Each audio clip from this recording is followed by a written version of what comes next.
Hello and good morning to everyone. My name is Alok Sharma, an ideal luminous, and you're watching 5 classes. Let's hit the concepts. तो अच्छा बच्चों, तो ये है lecture number 6.3, है ना। तो दो लेक्चर्स आ चुके हैं सर्कुलर मोशन के, जिसमें हमने बेसिक पॉइंट्स पढ़े थे, फंडामेंटल जो रिक्वायर्ड पॉइंट्स है सर्कुलर मोशन को समझने के लिए, ओमेगा, वेलोसिटी क्या होता है, थीटा क्या होता है, ये सारी बातें हमने की थी। सेकंड लेक्चर में हमने एंगुलर वेलोसिटी के बारे में थोड़ा सा डिटेल में डिस्कशन किया था, करेक्ट ना। अच्छा, वो उस डिस्कशन में एट द एंड मैंने आपको एक सवाल दिया था, जहां पर दोनों पॉइंट्स मोशन में थे, जिस पॉइंट के रेस्पेक्ट में ओमेगा निकालना है और जिस पॉइंट का ओमेगा निकालना है, दोनों के बीच में क्या था, रिलेटिव मोशन था, है ना। दोनों पॉइंट जब मोशन में थे तब कैसे बनाया जाए, उसके लिए मैंने तुम्हें बताया था कि फॉर्मूला तो v/r ही होने वाला है, लेकिन इस बार वेलोसिटी रिलेटिव हो जाएगी, है ना। ये बात अपन ने समझी थी। अच्छा, उस क्वेश्चन को सॉल्व करते हुए ये लेक्चर शुरू करेंगे और उसके बाद एंगुलर वेलोसिटी ही फाइंड आउट करेंगे, लेकिन हम लोग क्या करने वाले हैं, डिफरेंट केसेस लेंगे। अब ये कौन कौन से केसेस हैं ये देख लो। लैडर, यहाँ लैडर लिखा हूं, ये actually slipping ladder. Slipping ladder, ladder समझ में आता है ना, सीढ़ियां। सीढ़ियों पे ऐसे दीवार पे लगा के कुछ काम करने के लिए करते हैं ना, या पेंटिंग करना हुआ तो सीढ़ियों पे लगा लिया, या फिर पोल पे, या जो इलेक्ट्रिशियंस होते हैं ना, पोल पे चढ़ते हैं, है ना, तो लैडर लगा के चढ़ लेते हैं। तो उस समय भी लैडर ऐसे तिरछा रखा होता है, तो देयर इज अ चांसेस कि वो लैडर स्लिप कर जाए, है ना। अगर स्लिप कर रहा है तो स्लिपिंग के कंडीशन पे उसका ओमेगा क्या होगा, लैडर का ओमेगा क्या होने वाला है, ये फाइंड आउट करेंगे। प्योर रोलिंग, देखो रोलिंग अभी अपने पढ़ा नहीं है, लेकिन रोलिंग मतलब जैसे व्हील, देखो कोई भी गाड़ी चलती है तो व्हील गोल गोल घूमता है, साथ ही साथ आगे भी बढ़ता है ना। ये ऐसा मोशन जिसमें ट्रांसलेशन प्लस रोटेशन एक साथ हो, उसे हम रोलिंग कहते हैं। Pure rolling is a special kind of rolling. उसके बारे में मैं थोड़ी सी बात बता दूंगा, अभी ये ज्यादा सोचने की बात नहीं है, लेकिन इसमें ओमेगा को पढ़ना अपने को जरूरी है, जो कि अपने को रोलिंग में भी काम आएगा, ठीक है। अब आती है बात प्रोजेक्टाइल। प्रोजेक्टाइल मोशन हमने काइनेमेटिक्स में बढ़िया से पढ़ा हुआ है, एकदम मस्त से पढ़ा हुआ है। जो नहीं पढ़े हैं प्लीज प्रोजेक्टाइल मोशन जाके पढ़िए, मस्त से पढ़िए। और प्रोजेक्टाइल बहुत ही इंपॉर्टेंट है, किसी भी एग्जाम में आप उठा के देख लो, प्रोजेक्टाइल से क्वेश्चन आ ही जाते हैं, ठीक है। तो प्रोजेक्टाइल पढ़ने के बाद प्रोजेक्टाइल में किसी भी लोकेशन पे ओमेगा कैसा होगा, किसी डिफरेंट पॉइंट के रेस्पेक्ट में, ऐसा क्वेश्चन भी बनाया जा सकता है, जिसमें आपको प्रोजेक्टाइल का नॉलेज अच्छा होना चाहिए, साथ ही साथ एंगुलर वेलोसिटी का नॉलेज भी होना चाहिए। समझ में आ रही बात। तो इतनी बातें अपन इस लेक्चर में करेंगे। चलो बहुत बढ़िया। अच्छा, लास्ट लेक्चर में लास्ट में जो मैंने प्रॉब्लम दिया था वो कुछ इस तरीके से था कि एक सर्कुलर चीज थी हमारे पास, मान लिया इसे डिस्क मान लो, या जो भी मान लो, डिस्क मान लो चाहे व्हील मान लो। तो ये इस पॉइंट पे, ये हॉरिजॉन्टल लोकेशन पे, यहाँ पे वेलोसिटी दी हुई थी कितनी, 10 मीटर्स पर सेकंड की वेलोसिटी दी हुई थी। और वैसे ही बिल्कुल टॉप मोस्ट पॉइंट पे, इस पॉइंट पे, such that this angle is 90 degree, इस पॉइंट पे वेलोसिटी बिल्कुल हॉरिजॉन्टल डायरेक्शन में इस तरफ की ओर 10 मीटर्स पर सेकंड दी हुई थी, करेक्ट और नॉट। अच्छा, और ये दोनों पॉइंट के बीच का डिस्टेंस भी दिया हुआ था, दैट वाज 5 मीटर्स, करेक्ट और नॉट, ठीक है। अब मान लेते हैं कि ये पॉइंट ए है और ये पॉइंट बी है, और सवाल मैंने क्या पूछा था, omega of B with respect to A, या A with respect to B, कुछ भी पूछा था, जो भी है। अगर टर्मिनोलॉजी बदल रही है ना तो तुम अपने हिसाब से देखना। अब मैं omega of B with respect to A निकालने वाला हूं, ठीक है, omega of B with respect to A. तो जब भी हम ऐसा करते थे, देखो अभी तक हमने क्या किया था कि ओमेगा जब निकालते थे ना तो क्या होता था, वेलोसिटी निकालते थे जो कि परपेंडिकुलर टू ये लाइन दो पॉइंट के बीच का लाइन। जैसे अगर ये है, ये ए है, ये सी है, अगर मुझे omega of C, omega of A with respect to C निकालना है, तो मुझे velocity of A with respect to C निकालना चाहिए। लेकिन यहाँ पे सी जो है कि एक स्टेशनरी पॉइंट होता था, इसलिए हम इसे सीधे क्या लिख लेते थे, सीधे लिख लेते थे velocity of A perpendicular divided by distance, and this distance was equals to R. ये पहले होता था ना। अब इसी में हमको थोड़ा सा सोचना, देखो पिछली क्लास में हमने ये परपेंडिकुलर चीज को ऐड किया था, करेक्ट ना।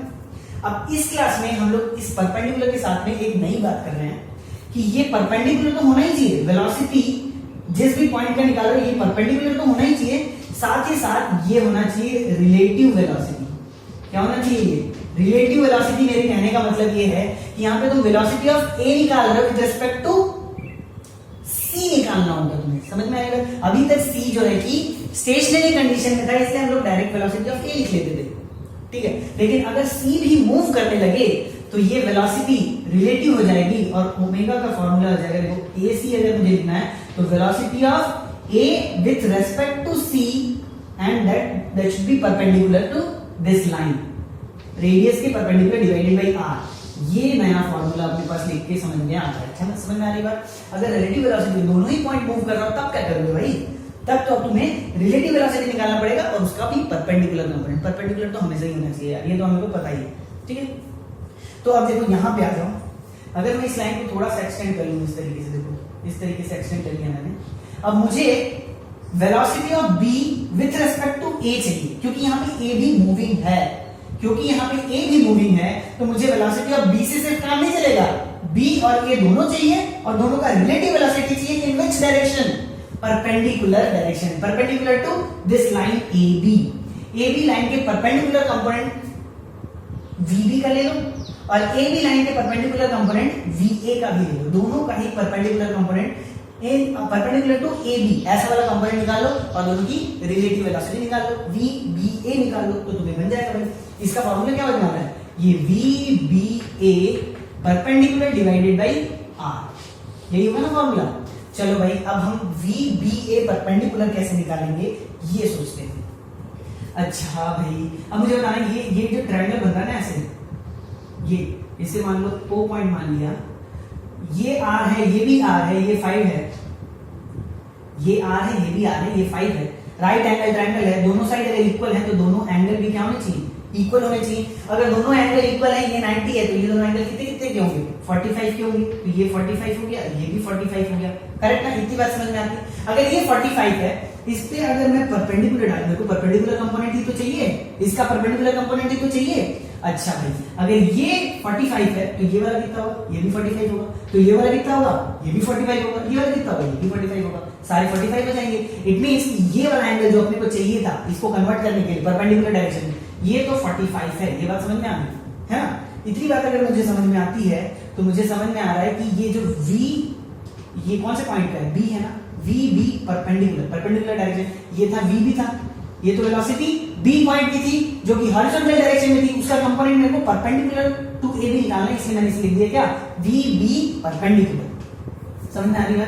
तो ये VB परपेंडिकुलर की वैल्यू क्या होने वाली है, VB cos of 45, this will be equal to VB cos of 45 degree.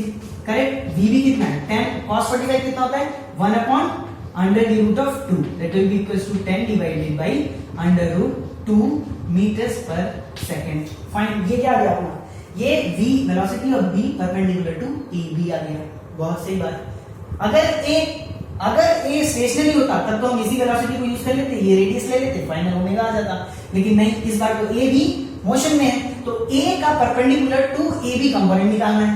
Correct है ना, A का परपेंडिकुलर टू AB कंपोनेंट निकालना है, मतलब ये वाला एंगल, ये वाला वेलोसिटी निकालना है। इसी वेलोसिटी को क्या कहा जाएगा, VA परपेंडिकुलर टू AB। समझ में आ रही बात, नहीं आ रही, थोड़ा फास्ट हो रहा है क्या, थोड़ा स्लो करके देख लो, ठीक है, 2 बार सुन लेना। अच्छा हाँ, तो चलो अब मुझे बताओ ये 45 है तो ये वाला एंगल कितना होगा, 45 हो गया, तो ये वाला एंगल कितना होगा, ये 45 हो गया, ये वाला एंगल कितना हो गया, 45 हो गया। करेक्ट है ना। अगर ये एंगल भी 45 है तो अब मुझे बताना है tan का कौन सा कंपोनेंट VA परपेंडिकुलर हो जाएगा, cos कंपोनेंट। फाइन, अगेन हो गया, तो अपने को क्या करना है, VA परपेंडिकुलर लिख देते हैं, VA perpendicular that will be equals to VA cos 45। समझ में आ रही बात, VA cos 45 हो जाएगा। अब VA की वैल्यू कितनी है 10, cos 45 1 by under root 2, same value आ गई भाई, देखो 10 डिवाइडेड बाय रूट 2 मीटर्स पर सेकंड। समझ में आ रहा है, समझ में आ रहा है, नहीं आ रहा है, ये आ गया। अब कुछ नहीं बचा है, ओमेगा BA हमें निकालना है। क्या निकालना है, ओमेगा BA निकालना है, जिसका फॉर्मूला है VBA inverse direction perpendicular direction divided by R। समझ में आ गई बात। अच्छा VBA नॉर्मली अपना क्या होता था, अगर किसी भी VBA लिखना है, VBA मतलब velocity of B with respect to A, तो that is equals to VB minus VA, लेकिन ये सारी ही वेक्टर क्वांटिटीज होते थे, मींस विद द डायरेक्शन। क्या करना है, विद द डायरेक्शन लिखना है। तो ये VBA ये अगर ये वेक्टर क्वांटिटी है, इसका मैग्नीट्यूड लिखेंगे, लेकिन क्या होने वाला है, इसका डायरेक्शन का ध्यान देना है और साइन लेना है। तो ये एक्चुअली में ये स्केलर ही है, ठीक है, ये स्केलर क्वांटिटी। चलो आ जाओ, अच्छा वेक्टर क्वांटिटी है, ये R हो गया ये, ठीक है। चलो ये हो गया VB perpendicular minus VA perpendicular divided by R। अच्छा VBA कितना है, VBA इस डायरेक्शन में 10 by रूट 2 है, नीचे के डायरेक्शन में 10 by रूट 2 है, तो मैंने लिख लिया क्या, ये 10 बाई अंडर रूट 2। अगर मैं इसे पॉजिटिव ले लूं, इस डायरेक्शन को पॉजिटिव ले लूं, तो ये वाला डायरेक्शन क्या हो जाएगा, नेगेटिव हो जाएगा। अच्छा, अब मैं फॉर्मूला का नेगेटिव लगा दिया और VA परपेंडिकुलर मुझे लिखना है जो कि 10/√2 है, लेकिन इसका डायरेक्शन अपवर्ड है, तो अनदर माइनस साइन ऐड हो जाएगा और माइनस का माइनस क्या हो जाएगा, प्लस हो गया, divided by 10/√2 and whole divided by r, what is r, 5। समझ में आ रहा है, ये 5 है, समझ में आ रही बात। अच्छा, तो omega BA will be equals to, बोलो 10/√2 प्लस 10/√2 कितना हो जाएगा, 20/√2। ये हो गया 20 डिवाइडेड बाई √2 इंटू 1/5, इसको कट कर लो, ये हो गया 4/√2, 4 डिवाइडेड बाई √2, और इसे और सिंप्लीफाई लिखना करके लिखना चाहो तो 2√2 ओमेगा है, ओमेगा मीन्स रेडियंस पर सेकंड। ये अपना क्या हो जाएगा, आंसर हो जाएगा। तो बहुत ही बढ़िया कॉन्सेप्ट है, ध्यान से देखो, आराम से समझो, तब समझ में आएगा, अदरवाइज दिक्कत की बात है। देखो दोनों ही पॉइंट मूव कर रहे हैं, इसलिए हमें रिलेटिव का कॉन्सेप्ट लेना जरूरी हो गया है। और रिलेटिव ले रहे हो, लेकिन रिलेटिव कौन से डायरेक्शन में, परपेंडिकुलर डायरेक्शन में लेना, क्योंकि ओमेगा के लिए जब भी बात की जाती है वेलोसिटी की, तो वेलोसिटी का direction perpendicular to the line joining the 2 points होता है। लाइन जॉइनिंग द 2 पॉइंट्स के परपेंडिकुलर वाले वेलोसिटी को लेके ही ओमेगा निकाला जाता है। ठीक है, चलो बहुत बढ़िया, इसे नोट डाउन कर लो, अगला क्वेश्चन करते हैं। हाँ, तो बच्चों देखो, ये हमने पहला पॉइंट लिया लैडर वाला, और लैडर वाले प्रॉब्लम में देखो क्या है, ओमेगा निकालना है फॉर अ स्लिपिंग लैडर। अब इसमें गिवन कंडीशन इज कि A और B जो है कि पॉइंट्स ऑफ कांटेक्ट हैं of ladder with the wall and the base. ठीक है, A पॉइंट मतलब वॉल और लैडर का कांटेक्ट पॉइंट है, B point ladder and surface या बेस का कांटेक्ट है। अच्छा, ये एक ऐसी कंडीशन दिखाई गई है जहां पर B के पास जो एंगल बन रहा है ना, एंगल B है दैट इज 30 डिग्रीज, और point B of ladder, point B ladder जो है कि पॉइंट B पर जो कनेक्टेड है, वहां पर वेलोसिटी हॉरिजॉन्टल डायरेक्शन पे 5 मीटर पर सेकेंड है। ठीक है, अब in this particular condition what you have to do is you have to find out omega of point A with respect to point B। Ladder के लिए निकालना है, लैडर का omega of A with respect to point B निकालना है। Given condition is like this only. चलो थोड़ा सा ट्राई करते हैं, चलो शुरू किया जाए। चलो अब देखो ध्यान से, है ना, देखो ये पॉइंट, इस पॉइंट की वेलोसिटी 5 मीटर पर सेकंड दी हुई है, फाइन फाइन। अच्छा, ये अगर लैडर आगे की ओर जाएगा, ये वाला पॉइंट, तो ये वाला पॉइंट क्या इधर की ओर आ जाएगा क्या, ये तो भाई इस पॉइंट, ये जो वॉल है, वॉल पे ही टच करता हुआ नीचे आएगा ना, मतलब कि पॉइंट A की actual velocity is going to be in, point A की actual velocity is going to be in downward direction. Correct हो ना, इसे हम लोग लिख सकते हैं क्या, VA लिख सकता हूं ना मैं, कोई दिक्कत, VA velocity of point A, absolute velocity यही होगी इसकी वेलोसिटी, एक्चुअली में ये डाउनवर्ड डायरेक्शन में जाएगा। फाइन भाई, अगर ये 30 डिग्रीज है तो ये वाला एंगल कितना होगा, ये हो जाएगा 60 डिग्रीज। चलो भाई, ये बात भी पता चल गई।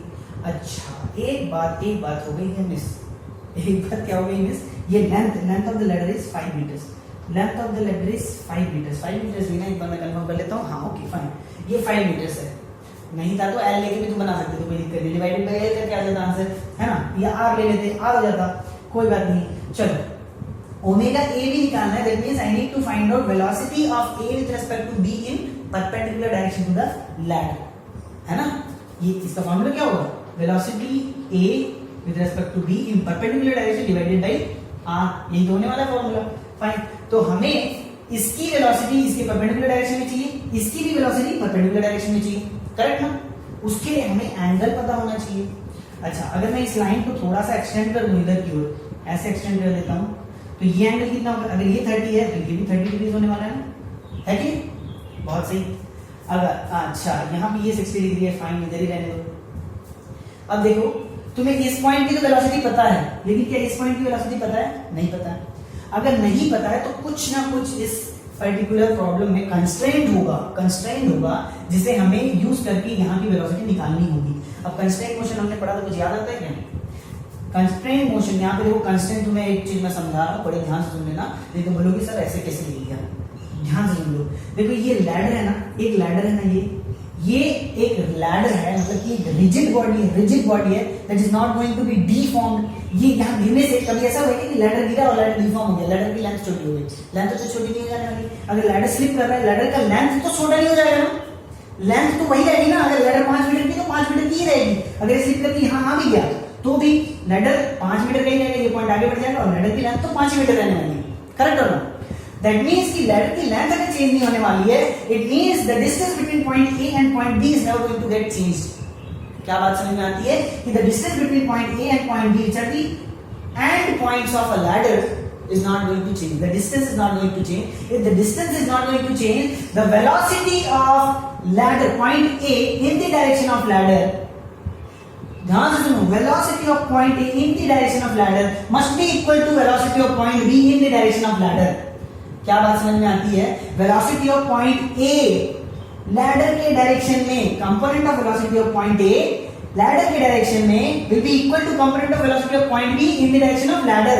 अगर ये दोनों इस डायरेक्शन में जा रहे हैं तो दोनों, अगर मान लीजिए एक की वेलोसिटी 2 मीटर पर सेकंड, तो इसकी भी वेलोसिटी 2 मीटर पर सेकंड होनी चाहिए। अगर दोनों की वेलोसिटी अलग-अलग हो गई, it means these two points are going to have some relative velocity और दोनों की पॉइंट का डिस्टेंस क्या हो जाएगा? चेंज हो जाएगा। लेकिन डिस्टेंस चेंज नहीं करना, इट मींस कि ए की वेलोसिटी जो लैडर के डायरेक्शन में है वही बी की वेलोसिटी होनी चाहिए लैडर के डायरेक्शन में। इतनी बार तो मतलब किसी ने बताया नहीं होगा, लेकिन मैंने कम से कम 5 बार बोल दिया यहीं खड़े खड़े। चलो अब मैं क्या कर रहा हूं, देखो velocity of A in the direction of ladder लेते हैं, velocity of a along ladder ले रहे हैं, अलोंग लैडर मतलब ये वाला इधर की ओर वाला, और वेलोसिटी ऑफ बी इधर की ओर वाला, ये दोनों इक्वल होने चाहिए। दैट मींस VA कौन सा कंपोनेंट हो गया? बेस साइड में जा रहा है cos 60, VA cos 60 must be equals to VB बताओ cos 30। समझ में आती है बात? cos 30 fine.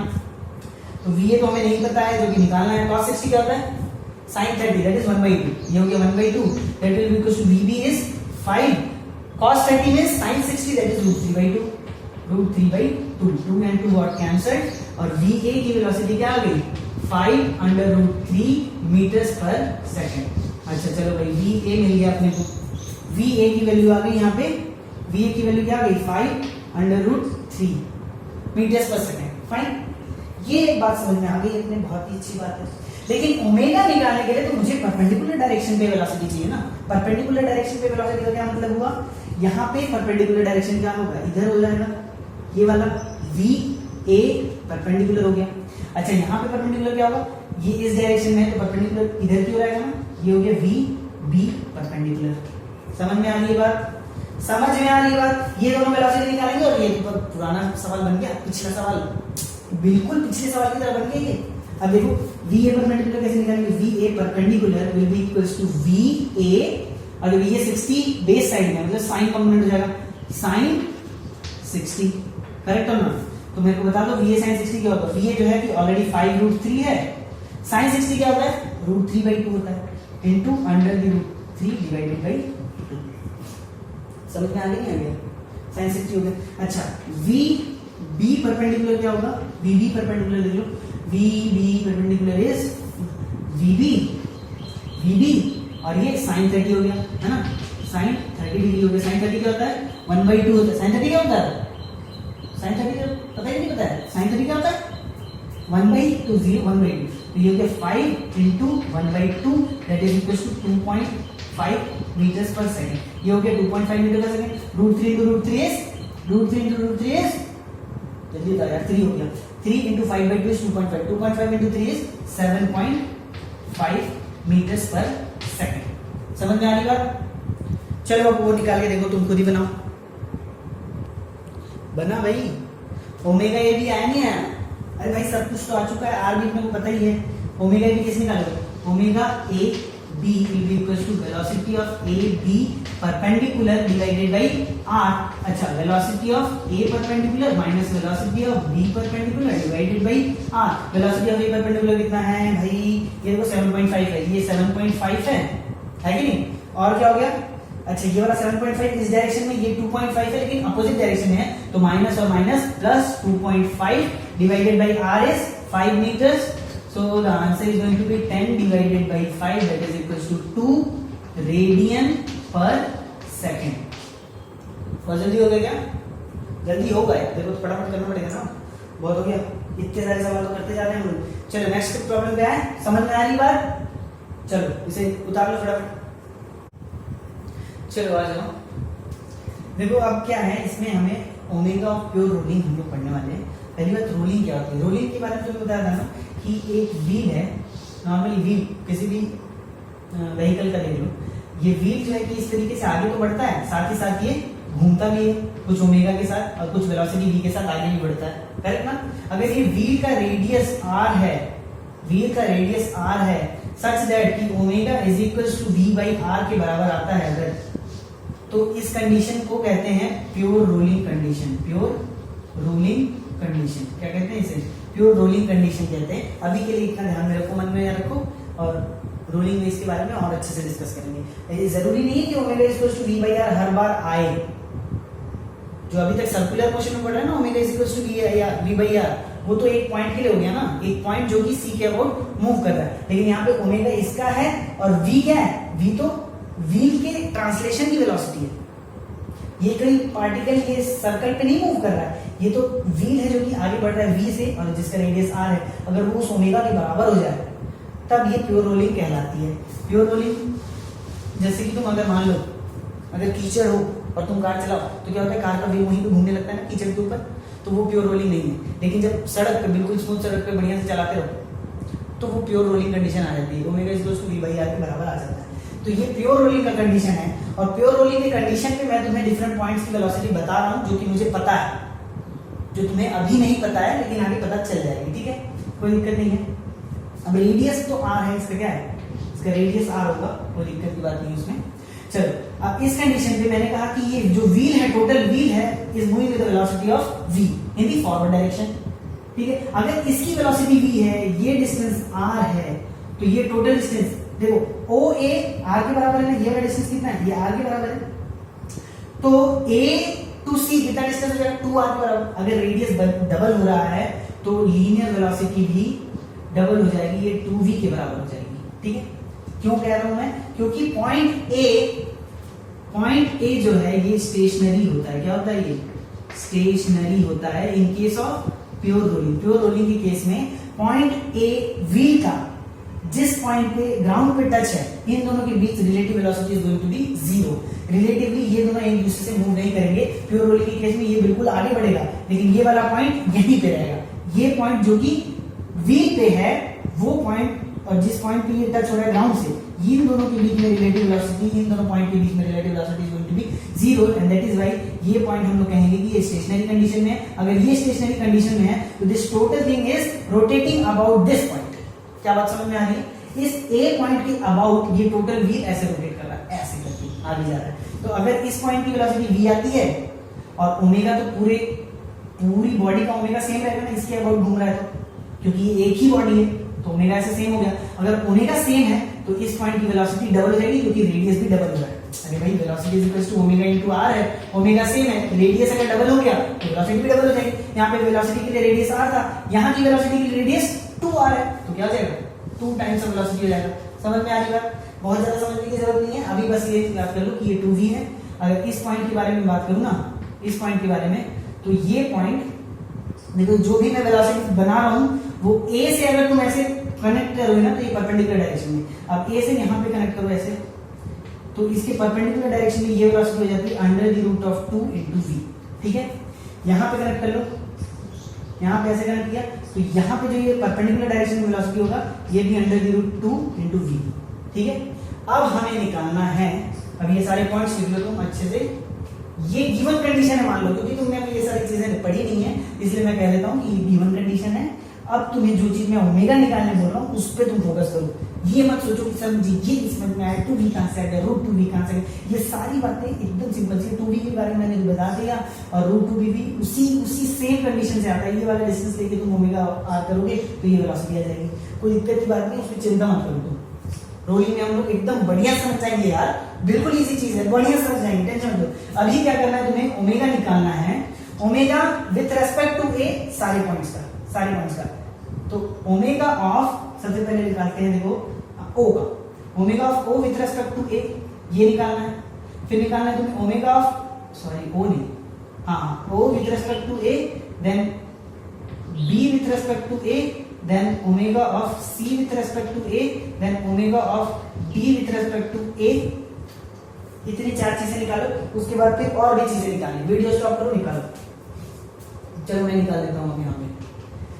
देखो ये चारों निकालना बहुत ही आसान है। व्हाई? बिकॉज मैंने कह दिया ए पॉइंट क्या है, स्टेशनरी। अगर ए पॉइंट स्टेशनरी तो ए की वेलोसिटी क्या होगी, 0 होगी। इट मींस कि जो direct absolute velocity different points की है उसे ही ले लो। अब तो रिलेटिव वेलोसिटी की बात करने की जरूरत नहीं। क्यों नहीं है जरूरत? क्योंकि ए जो है स्टेशनरी है, तो ए की तो वेलोसिटी 0 होगी। बाकी पॉइंट्स की जो वेलोसिटी होगी उसका परपेंडिकुलर कंपोनेंट ले लो, लाइन के परपेंडिकुलर। तो ये सारी वेलोसिटीज जो दी गई हैं ये कनेक्टिंग लाइन के परपेंडिकुलर ही है, ठीक है, कनेक्टिंग लाइन के परपेंडिकुलर ही है। अगर मैं ओ ए निकालना चाहूँ, देखो ओ के बाद में, तो देखो ये एंगल क्या होगा, ये 90 डिग्री होगा ना, ये 90 डिग्री है, तो direct v divided by R, ये तो होगा omega v divided by R. कोई दिक्कत? ये वेलोसिटी v है ना, v की वेलोसिटी v है डिवाइडेड बाई r, तो o with respect to a आ गया, फाइन। अब b with respect to a निकालना है। अगर b with respect to a निकालना है तो वेलोसिटी ऑफ b क्या है, under the root of 2v है, फाइन। क्या ये परपेंडिकुलर डायरेक्शन में? हाँ भैया मैंने बताया था ये परपेंडिकुलर डायरेक्शन पे ही मैं वेलोसिटी लिख रहा हूँ। ए से जो लाइन कनेक्ट करोगे उसके परपेंडिकुलर डायरेक्शन पे ही मैं वेलोसिटी लिख रहा हूँ। तो बताओ ये रूट 2v हो गया, ये लेंथ कितना होगा? अगर तुम ए ओ बी ये ट्रायंगल ड्रॉ करो, चलो इस तरीके का ए ओ और बी ट्रायंगल ड्रॉ किया, ये 90 डिग्री है, ये लेंथ r है रेडियस के बराबर, ये भी लेंथ r है रेडियस के बराबर, तो ये वाला लेंथ कितना होगा, under the root of 2r होगा, नहीं होगा? r square plus r square का under the root 2r square का under the root that is root 2r। तो ये वाला लेंथ कितना हो गया, रूट 2r। ये सब तो मैथ से यार पाइथागोरस थ्योरम लगाना है, सिंपल सी बात है, आगे बढ़ते हैं। रूट 2r हो गया, तो यहाँ पे डिवाइड कर लो, under the root of 2 into r, क्या आ गया भाई, v बाई r। अरे वाह, दोनों का ओमेगा क्या आ गया, ए के रेस्पेक्ट में v बाई r ही आ गया, फाइन। चलो तीसरी बात करते हैं, c के बारे में बात करते हैं। तो c के बारे में देखो, वेलोसिटी कितनी है, 2v है, वेरी गुड, 2v है ना। और क्या ये परपेंडिकुलर डायरेक्शन में इस लाइन की? हाँ भाई बिल्कुल परपेंडिकुलर है। और ये डिस्टेंस कितना है, ये r प्लस ये r कितना हो गया, 2r, तो ये हो गया 2r, that will be equals to v by r again. अच्छा लास्ट का आंसर बता दो, लास्ट आंसर क्या होगा, अगेन v बाई r होगा, सारे v बाई r होगा। तो ये क्या कोई हीरो आदमी है क्या, ये कोई हीरो पॉइंट है क्या? ये रूट 2v किस डायरेक्शन में, 90 डिग्री पे ये लाइन कनेक्ट किया, 90 degree, root 2v divided by root 2r, तो ये root 2v divided by under the root 2r, root 2 got cancel, v by r। बहुत ही बढ़िया चीज पता चल रही है, ये सब यूज में आएगा कहाँ पे, जब हम रोलिंग पढ़ेंगे। ओमेगा हर एक पॉइंट का, अब तुम कोई सा भी पॉइंट ले लो इस व्हील पे, यहाँ ले लो, यहाँ ले लो, यहाँ ले लो, यहाँ ले लो, यहाँ ले लो, कहीं ले लो, सबका ओमेगा क्या आने वाला है, v बाई r आने वाला है। बहुत अच्छा रिजल्ट मिला मेरे को। अच्छा सर आपने ए के रेस्पेक्ट में तो बता दिया, किसी और के रेस्पेक्ट में बताओ। अच्छा चलो ओ के रेस्पेक्ट में देखते हैं। अब निकालते हैं ओमेगा ऑफ, ले लो B with respect to O, तो इसके लिए क्या आ जाएगा, वेलोसिटी ऑफ बी निकालनी पड़ेगी। अच्छा इसको छोड़ो, इसमें थोड़ा सा अपने, हाँ चलो निकाल लो यार। अच्छा इस लाइन को कनेक्ट करो ऐसे, और ये परपेंडिकुलर डायरेक्शन में तुम्हें वेलोसिटी निकालनी होगी ना, क्योंकि वेलोसिटी को परपेंडिकुलर डायरेक्शन चाहिए नहीं चाहिए अपने को, ठीक है। अच्छा मेरे को बताना ये वाला एंगल कितना है, ये भी r है, ये भी r है, तो ये एंगल कितना होगा, 45 होगा ना। अरे भाई ये ट्रायंगल देखो यार, तुम लोग ऐसे देखो, ये r है, ये r है, ये 90 डिग्री है, तो ये एंगल कितना होगा, 45। ये भी एंगल 45, अगर ये 45 है, ये 45 है, तो ये वाला एंगल 45 होगा, यहाँ से कटा हुआ है, तो ये एंगल भी क्या होगा 45, तो ये एंगल भी क्या होगा 45, तो ये भी कितना है 45 डिग्री है। थोड़ा सा ज्योमेट्री है, कोई दिक्कत नहीं, ये 45 है। अगर ये 45 है तो इसका ये वाला कंपोनेंट जो डाउनवर्ड डायरेक्शन में, क्या लिखोगे, रूट 2v cos 45 लिख लोगे, दैट मींस इक्वल्स टू, अच्छा इसको नहीं, अभी तो फॉर्मूला लिख देते हैं, ये हो गया ये velocity in the downward direction divided bye ये डिस्टेंस कितना है, r का ही तो है, तो लिख लो r। समझ में आया? तो ये रूट 2v cos 45 कितना है, 1 by root 2 divided by r, तो रूट 2 गॉट कैंसिल, आंसर कितना आ गया, v बाई r। अरे भाई अब तो समझ जाओ यार, अब तो समझ जाओ, तुम किसी भी पॉइंट का ओमेगा निकालो, किसी भी एक दूसरे पॉइंट के रेस्पेक्ट में, इस व्हील के अंदर कोई भी दो पॉइंट ले लो, ओमेगा निकाल लो, तुम्हारा आंसर क्या आएगा, v बाई r ही आएगा। क्या आएगा, v बाई r ही आएगा हर जगह।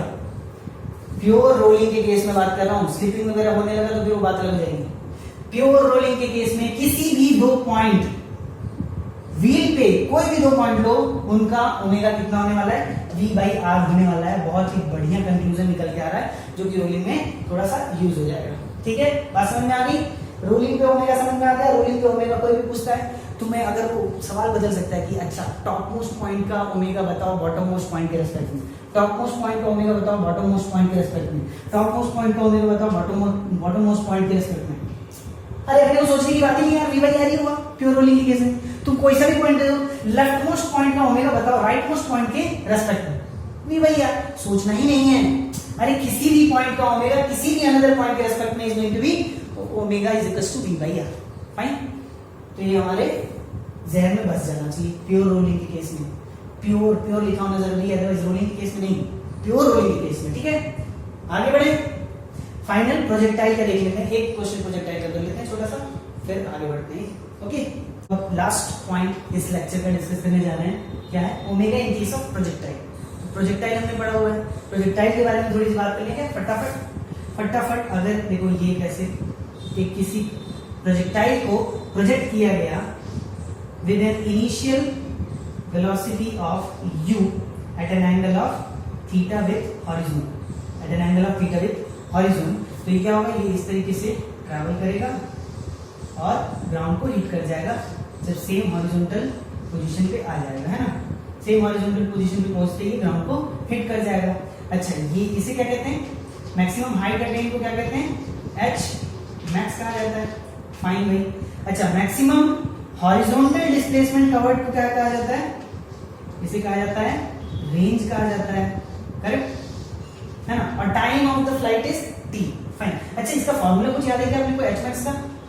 hmax वाज इक्वल्स टू, बताओ, uy का स्क्वायर डिवाइडेड बाय 2g, है ना। uy क्या होता था, uy का y direction u sin theta, तो that means this formula is u square sin square theta divided by 2g। ये फॉर्मूला आपने को पता है 2g, है ना। और वैसे ही रेंज का फॉर्मूला क्या होता था, रेंज का फॉर्मूला क्या होता था, velocity in x direction is not going to change because x direction में कोई फोर्स है नहीं, तो velocity in x direction multiplied with time. जब उसको सॉल्व करते थे तो हमारे पास आंसर आता था u square sin 2 theta divided bye g। तो ये दो फॉर्मूला तो ऐसे ही रखे लो यहाँ पे फटाफट, है ना। ये फॉर्मूला हमें पहले से आना चाहिए इस क्वेश्चन को सॉल्व करने के लिए। अच्छा, अब हमें पता करना था, अगर किसी ने कह दिया कि ये बताओ भाई कि omega of the particle from the point of projection, इसे पॉइंट ऑफ प्रोजेक्शन कह दिया, इस ये हाईएस्ट पॉइंट है ना, तो इसे h पॉइंट कह दिया। ठीक है, अब इस h पॉइंट पे जब पार्टिकल मूव कर रहा है तो हमें पता है कि भैया इसकी वर्टिकल कंपोनेंट 0 हो जाता है और हॉरिजॉन्टल कंपोनेंट बस रह जाता है, that is equals to u cos theta के बराबर रह जाता है। ये सब तो बातें हमने कर रखी हैं। अच्छा, इस पर्टिकुलर पॉइंट पे omega of this projectile with respect to projection point P, ये अगर निकालना है तो कैसे निकाला जाएगा? चलो भाई, समझ में आ रही है बात? तुम्हें क्या निकालना, omega of h with respect to P, समझ में आ रहा है? तो ये क्या हो जाएगा, velocity hp perpendicular divided by r। r क्या होगा, ये वाली लाइन ऐसे कनेक्ट करो, यहाँ से ये दोनों पॉइंट्स को ऐसे कनेक्ट कर लो, तो यही तो हो जाएगा r, है कि नहीं? यार हो गया, और ये हमें निकालना है।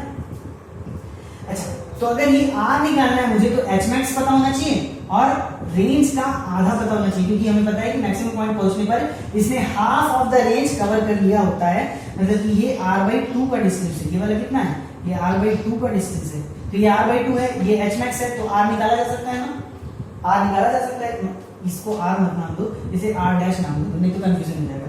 इसे r डैश नाम दे दो, तो यहाँ पे r डैश लिख दिया मैंने, ठीक है। ये r रेंज के लिए r ले लिया, इसको r डैश नाम दे दिया, फाइन। तो ये r डैश, ये निकालना है हमें, ठीक है। अब मैं तुम्हें बस ज्यादा हम कुछ करने वाले नहीं है, मैं तुम्हें बस बता देता हूँ कैसे निकालना है। देखो, अब तुम्हें सबसे पहले तो ये देखना होगा कि ये वाला एंगल कितना है। तो ये वाला एंगल, ये एंगल क्या है, इस एंगल को नाम दे दिया अल्फा।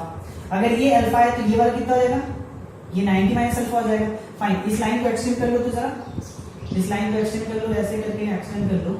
अगर ये अल्फा है तो ये वाला एंगल कितना होगा, अरे ये अल्फा है तो ये वाला एंगल भी हो जाएगा अल्फा।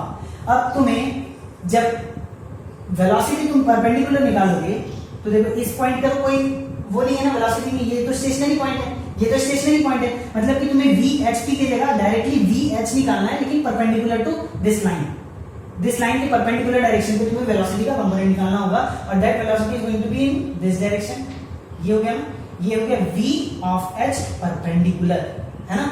अब VH परपेंडिकुलर कैसे निकालोगे, ये एंगल अल्फा है, तो तुम्हें VH परपेंडिकुलर कैसे निकालोगे, देखो ये हो गया VH perpendicular divided by R dash. VH perpendicular कैसे निकालोगे, U cos theta sin alpha, ये वाला क्या साइन कंपोनेंट होगा ना, तो ये हो गया U cos theta sin alpha. समझ में आ गई बात। वेलोसिटी की बात खत्म। R डैश कैसे निकालोगे, R डैश कैसे निकालोगे, ये हो गया तो ये H max का स्क्वायर प्लस R/2 का होल स्क्वायर का under the root. H max कहां से निकालोगे, ये फॉर्मूला है। R कहां से निकालोगे, ये फॉर्मूला है। समझ में आ गई बात। क्या ओमेगा एच पे निकाला जा सकता है, निकालोगे, कुछ कॉन्फिडेंस आ रहा है, नहीं आ रहा है, नहीं आ रहा है। अच्छा, कुछ लोग अभी सोच रहे हैं सर अल्फा कैसे निकाल लिए, अल्फा तो दिया नहीं है ना, थीटा तो इनिशियल कंडीशन दी होगी कि इतने एंगल पे प्रोजेक्ट किया गया, अल्फा कैसे निकालोगे, अल्फा और थीटा तो इक्वल नहीं है ना। अच्छा, कुछ लोग सोच रहे हैं अल्फा और थीटा तो इक्वल लग रहे हैं क्या, भैया अल्फा और थीटा इक्वल नहीं है, अल्फा और थीटा इक्वल नहीं है, तो अल्फा निकालोगे कैसे, वो भी बता ही देते हैं भैया तुम्हें। tan अल्फा देखो क्या होगा, यहाँ पे देखो tan अल्फा क्या होगा, H max divided by R/2। समझ में आ गई बात, ये हो गया tan अल्फा का इक्वेशन। समझ में आ गया, ये हो गया किसका फॉर्मूला, ओमेगा ऑफ HP। अब देखो क्या निकाल सकते हो omega of HP, U cos theta, U दिया है, थीटा दिया होगा, इनिशियल कंडीशन दिया होगा, ठीक है। अल्फा तुम निकाल सकते हो यहाँ से, H max तुम निकाल सकते हो यहाँ से, R निकाल सकते हो यहाँ से, सारी चीजें निकाल सकते हो। तो तुम ओमेगा निकाल सकते हो प्रोजेक्टाइल का जब वो मैक्सिमम वर्टिकल डिस्टेंस पे है with respect to this point. अब क्वेश्चन बदला जा सकता है, कोई पूछ सकता है कि जब उसने ग्राउंड को हिट किया था उसका ओमेगा क्या था with respect to B point, कुछ भी पूछ सकता है। तो इस जगह पे जाके तुम वेलोसिटी निकालो, उसका डायरेक्शन कंपोनेंट निकालना है, तुम्हें परपेंडिकुलर डायरेक्शन में लाइन जॉइनिंग के परपेंडिकुलर डायरेक्शन में कंपोनेंट ऑफ वेलोसिटी निकाल लेना है, multiply divided by the distance between the 2 points. समझ में आ गई बात, यही करना होता है, हर एक सवाल में यही करना होता है, ठीक है। समझ में आ रहा है कुछ कि नहीं आ रहा है, चलो भाई, इतनी एनर्जी लग रही है, गर्मी लग रही है ठीक है, डायग्राम अच्छा दिख रहा है ना, साफ सुथरा। हाँ तो बच्चों ये देख लो, बोर्ड पे तुम्हें एक होमवर्क दिया हुआ है, मैं थोड़ा सा इसे क्या कर लेता हूँ, एक्सप्लेन कर देता हूँ। देखो यहाँ पे क्या है, इनिशियल वेलोसिटी इस तरीके से दी हुई है कि 10 मीटर पर second at an angle of 45 degrees. देखो अल्फा और थीटा अलग अलग होता है, ये थीटा 45 डिग्रीज दिया हुआ है, थीटा 45 डिग्रीज दिया हुआ है। अब वही तुम्हें पूछ रहा है ओमेगा एच पी बताओ, H is the highest point, P is the projection point, omega of H P बताना है तुम्हें। अब इस पॉइंट पे देखो हॉरिजॉन्टल कंपोनेंट का वेलोसिटी कैसे हो जाएगा, जो कि u cos थीटा के बराबर होगा। अच्छा ये वाला एंगल क्या हो जाएगा अल्फा, तो v परपेंडिकुलर निकाल सकते हो, अभी समझाया हुआ सब कुछ, कोई दिक्कत की बात नहीं। ये r डैश निकालने के लिए क्या करोगे, h और r/2 पता होना चाहिए। h निकालने के लिए h max का फार्मूला दिया हुआ था, r निकालने के लिए रेंज का फार्मूला दिया हुआ है, h और r निकाल के r डैश निकाल सकते हो पाइथागोरस थ्योरम लगा के, फाइन। तो ये क्वेश्चन सॉल्व किया जा सकता है, v perpendicular divided by r dash में निकालना है। समझ में आ गया, तो चलो ये तो आज की क्लास हो गई, और ये जो है कि होमवर्क है, इसे कर लेना, ठीक है। अच्छा तो मजा आ रहा है कि नहीं आ रहा है, ओमेगा के बारे में मतलब the maximum discussion that can be done we have already taken, everything we have discussed. कुछ अब देखो मैकेनिक्स जो है ना कि इट्स एन इनफाइनाइट थिंग, ये कभी खत्म नहीं होने वाला, इसमें नई नई चीजें, हजारों लाखों चीजें नई नई बनाई जा सकती हैं। लेकिन हाँ नॉर्मली किस तरीके की चीजें पूछी जा रही हैं, कहाँ तक स्टूडेंट सोच सकता है और कहाँ तक टीचर सोचे कि मतलब बच्चों को दिया जा सके क्वेश्चन, एकदम से नया कॉन्सेप्ट लाके देना भी, ये भी कर लेते हैं वो कभी कभी आईटी में, नीट में तो नहीं करते हैं, लेकिन आईटी में वो कभी कभी अनएक्सपेक्टेड क्वेश्चंस भी बना लेते हैं। लेकिन जितना हमसे हो पा रहा है हम पढ़ेंगे, है ना। अब क्या देगा हमें तो नहीं पता, लेकिन जितना हमसे हो पा रहा है हम तो पढ़ेंगे ना, तो हम यहाँ तक पढ़ पाए हैं। और मेरे ख्याल से ये जितना मैंने ओमेगा में पढ़ा दिया है, मुझे नहीं लगता कि और कोई पढ़ाता वैसे पढ़ाते होंगे, ऑब्वियसली यार बहुत अच्छे अच्छे टीचर्स हैं। मैं खुद मतलब मैंने जब मैं दिल्ली में प्रिपेयर कर रहा था, या क्या कमाल के टीचर्स, मतलब कि अगर 10 टीचर आए हों पढ़ाने के लिए ना, तो 10 के 10 मतलब एकदम ऑसम, कोई एक दूसरे से कम नहीं यार। मतलब आप कैसे कंपेयर कर सकते हो, सारे टीचर इतने मस्त हैं, बहुत ही अच्छा पढ़ाते हैं। हाँ ये हो सकता है कि मुझे किसी टीचर का समझ नहीं आया, लेकिन किसी और को उन टीचर का ज्यादा अच्छे से समझना है, तो वो फ्रीक्वेंसी मैच कर रही नहीं कर रही वाली बात होती है। हमारी दोस्ती सभी से तो नहीं हो जाती है, लेकिन आदमी कोई अच्छा लगता है हमें, कोई दूसरे को अच्छा लगता है, कोई वाली बात है। कि ये टीचर हमें को अपनी फ्रीक्वेंसी जनरली हम जैसा चाहते हैं वैसा ही टीचर बता रहा है, कोई दूसरा टीचर होगा कि वो दूसरे बच्चों के लिए बेहतर बताता होगा, तो ठीक है। लेकिन ये जिस तरह देखो, मेरे को तुम जब तक अपना फीडबैक नहीं दोगे मैं अपना टीचिंग स्टाइल बदल नहीं सकता। और मेरे ख्याल से मैं जितना बताता हूँ ना, मैं ये कोशिश करता हूँ कि अगर तुम्हें कुछ भी नहीं आ रहा हो ना तो थोड़ा सा वहां से लेकर स्टार्ट करो। हाँ, कभी ऐसा जरूर हो जाता है कि मैं समझ जाता हूँ, मेरे को अगर एकदम ग्राउंड से बताऊंगा तो टाइम बहुत ज्यादा लगने वाला है, और वो चीज मैंने पहले किसी अगर लेक्चर में बताई हुई है तो वो मैं बता देता हूँ यार कि प्लीज वहां जाके एक बार देखो, ठीक है ना। क्योंकि बाकी बच्चों के लिए फिर वो टाइम वेस्ट वाली बात हो जाएगी। अगर मैं वो सब बताना शुरू करूँ तो उन्हें लगेगा कि यार पहली 30 मिनट्स के लेक्चर में वो डाल चुके हैं तो फिर क्यों दोबारा बता रहे हैं, ऐसी सारी बातें आ जाएंगी, है ना। तो इसलिए मैं वो सब कर लेता हूँ कि तुम्हें रेफरेंस दे दिया, ठीक है। इसलिए सर्कुलर उसको पढ़ाने से पहले रेफरेंस दे दिया था कि वहां का देख लो एक बार, वो जब देख लोगे तो ये सारी बातें आसानी से समझ में आने लगेंगी, ठीक है। तो चलो बहुत बढ़िया है, एकदम मन लगा के पढ़ो। और छुट्टियां तो चली रही है, लेकिन जो भी है छुट्टी नहीं है, अपने लिए छुट्टी नहीं है। हम तो भाई प्रिपेयर कर रहे हैं एग्जाम के लिए ना, एग्जाम के लिए प्रिपरेशन कर रहे हैं। हमें तो भाई बोनस मिला है कि यार टाइम तुम्हें और दे रहे हैं, अच्छे से प्रिपेयर करो। लेकिन ये नहीं कि तुम्हें ही सिर्फ टाइम मिल रहा है, उन सारे बच्चों को टाइम मिल रहा है जो प्रिपेयर कर रहे हैं, और कोई भी मतलब अपना चांस नहीं गंवाना चाहता है। सब तो यही सोच रहे हैं कि भगवान ने मुझे एक्स्ट्रा टाइम दिया है ताकि मैं एग्जाम क्लियर कर लूं। तो भैया सभी को टाइम मिल रहा है, सभी ढंग से मेहनत कर रहे हैं। देखो जो नहीं पढ़ने वाले हैं वो तो नहीं पढ़ेंगे, लेकिन जो पढ़ने वाले हैं वो तो भैया टाइम अपना वेस्ट नहीं करेंगे। और तुम अगर चाहते हो कि कंपटीशन में स्टैंड करो कहीं, तो तुम भी अपनी प्रिपरेशन बिल्कुल मत रोको, एकदम धड़ल्ले से लगे रहो, समझ रहे हो, पूरी एनर्जी के साथ पढ़ते रहो, ठीक है। चलो तो फिर मिलते हैं नेक्स्ट लेक्चर में, आगे करेंगे डिस्कशन ओमेगा के आगे और कौन कौन सी बातें मिल रही है अपने को सर्कुलर मोशन में। बहुत कुछ पढ़ने को है, बहुत मजा आएगा लेक्चर को देखने में। देखते रहो, पढ़ते रहो और आंसर्स को कमेंट करो, ठीक है। चलो बाय बाय, मिलते हैं फिर नेक्स्ट लेक्चर में, टेक केयर।